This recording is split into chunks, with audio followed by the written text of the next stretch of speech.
Alors, bonjour, aujourd'hui je suis sur changement de joint spi sur une moto où lorsque vous posez votre moto donc sur la béquille latérale, hop, vous mettez la moto et ça vous arrive que ici vous avez ça coule au sol, donc ça vous fait une tache d'huile.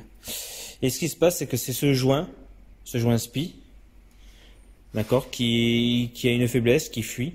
Donc, ce qui provoque, vous voyez, l'huile qui coule, ça coule ici, ça suit, et ça vient couler ici.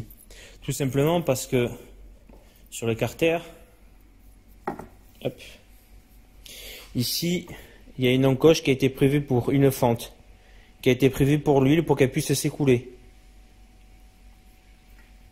Donc,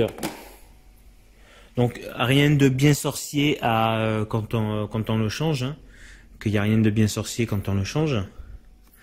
La seule différence, c'est là où il faut faire attention.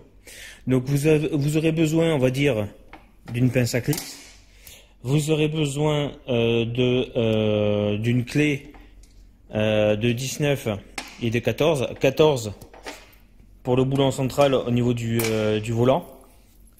Et clé de 14 pour la rache qui est restée sur mon volant. Voilà. La rache volant. Un serre-joint pour le bloquer parce qu'il va vouloir tourner forcément. Donc j'utilise un serre-joint. Parce que niveau place et tout ça, même avec un arrache, on risque de faire plus de bêtises. Donc ça, avec ça, pas de problème. Le serre-joint, il vient embuter ici. Donc pas de problème pour monter et le remonter. Il n'y a pas besoin du serre-joint, juste pour le démontage.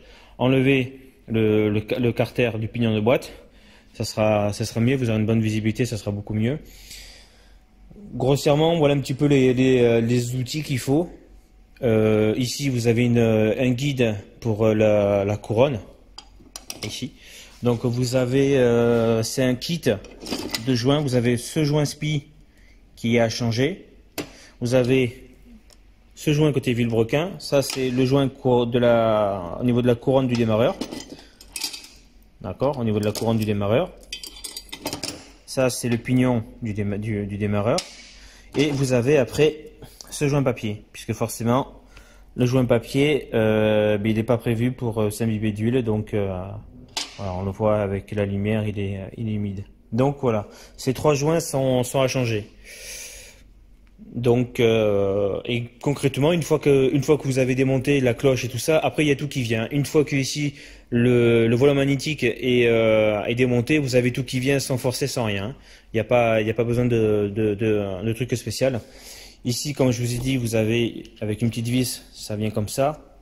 Voilà, ça vient posé comme ça avec la vis. Vous avez les patins de la chaîne. Voilà. Alors vous avez deux modèles, un grand et un petit. Vous pouvez pas vous tromper. Alors là il faut faire attention parce que c'est souvent le cas quand certains le font et qu'on rend compte. Pour atteindre ce joint, c'est vrai que pour l'enlever c'est un peu compliqué, donc on y va avec un tournevis plat ou cruciforme et on essaye de faire levier gentiment, prenant appui pour le sortir. On y va gentiment. Si on y va un petit peu à la rustre, trop fort, ce qui se passe c'est que quand on vient chercher à prendre appui, d'accord, pour sortir ce joint, si vous voyez, on prend appui sur le carter ici là. On prend appui. Parce qu'il n'y a pas d'autre façon de le sortir, d'accord. Qu'on prend appui, peu importe la façon. Bon, moi, je l'ai déjà sorti, mais quand on prend appui là-dessus. Et ce qui se passe, c'est que si vous y allez trop fort, faut pas oublier que c'est carter, c'est en alu. Suivant la force que vous mettez, vous le cassez. Donc c'est-à-dire que là ici en fait vous pétez le carter, ça crée une fissure et forcément. Alors ce carter, lui, cette pièce, on l'a en stock, ça se change bien entendu. Il y a un autre joint spi qui est derrière. On peut plus ou moins, on va dire, le dessiner. Il est là. Voilà, on sort les quelques vis qu'il y a et on y a accès. Et là, vous voyez, ça coule. J'ai sorti le joint, ça coule. Vous voyez l'huile. Voilà. Donc en soi, c'est pas si ça arrive, pas de panique, vous pouvez quand même vous servir de la moto, mais voilà, vous savez la panne que c'est et à faire le nécessaire, nous contacter pour l'envoi des pièces. Donc voilà, tout bête. Après, vous vérifiez, ben voilà, vous nettoyez bien avec du sopalin pour éponger l'huile restante, sinon ça servira à rien ce que vous aurez fait. Faites attention, vous nettoyez proprement. Faites attention au niveau de l'axe du vilebrequin, parce que ici, hop là, ici là, vous avez une clavette. Vous avez une clavette et sur le volant, vous avez, ben forcément, vous avez une gorge. Voilà. Vous avez une gorge, faites attention.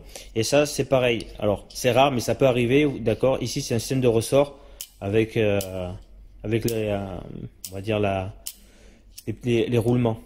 Donc, faites attention parce que ça arrive que parfois, vous voyez, ça, il y a le ressort. Et ça arrive que parfois, ben, en fait, ça saute. Donc, en fait, ça tombe par terre. C'est rare, mais ça peut arriver.